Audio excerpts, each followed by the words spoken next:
What is sex like when you are old, 80 plus? My grandfather once told me that he kept a hammer in his bedside table, so that if he brought a lady friend home, he could whack it, and tell her to jump on before the swelling went down. I miss that old man so much. Fun story. When I was a college kid, I went to my maternal grandfather's house. He was at least 80, and has always been known as a womanizer. I believe he was married about 5 times. Anyway, when I got to his house, he had a VHS tape on top of his television, which said sex positions for hip pain, and another one. Yes, he had two that said sex positions for the elderly, so there you have. Grandpa was getting it on with some help from his friends. The guy I dated in college was a good friends before and after we dated. I knew his family well.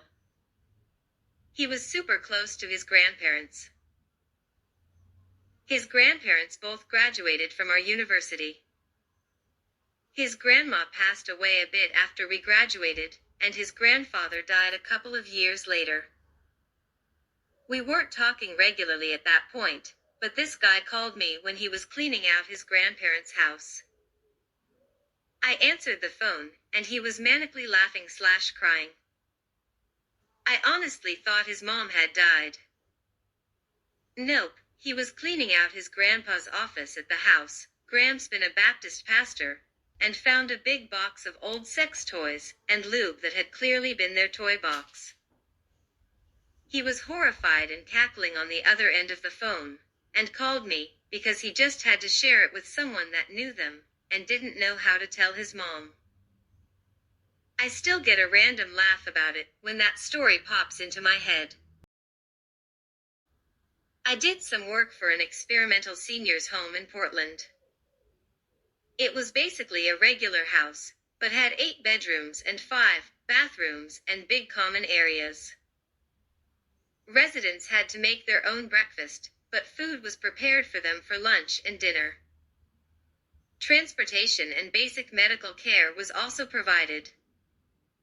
There were sensors all over the place for remote monitoring, including on the beds, so they could track weight and sleep and other factors.